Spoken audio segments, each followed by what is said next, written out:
Čau! Čau! Raiti, Jā. kā tu ir? Tā, normāli. Labs treniņš.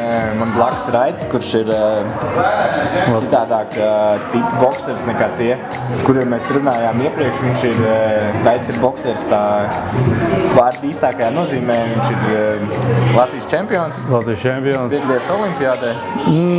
Latvijas olimpiādē. Eiropas čempionātos, pasaules čempionātos. 28. gadā pasaules čempionātā 5. vieta, kas ir līdz 17 gadiem. Pēc tam bija Meksikā, bija pasaules čempionātā arī, bet kur man tā kā nesanāca normāli nostartēt, par cik bija saņemts traumu un izgājis cīņu ar traumu. Tu tagad arī ar traumu? Tā ir tāda. Tas ir tāds man darbs specifiks. Tu pie Arnis nāc salīdzinoši nesen. Jā.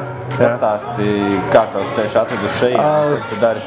Tas tāpēc, kad saka, ka man treneris pagājušo gadu viņš nomira un man nācās mainīt klubu. Jā, es pats esmu no Jālgavas. Un man tā kā Arni jau iepriekš mēs bijām gatavojušies pasaules čempionātu Kazahstānā. Viņš 13. gadā, kurā es ļoti labi nostartēju. Un tagad domāju, arī ar viņu kopā pagatavoties Latvijas čempionātam. Tad tu esi šeit Mēs kopā gatavojamies un arī sparingojam. Viņš ir labs sparing partners, labs boksers un protams, ar labiem pretiniekiem pats caur audzi.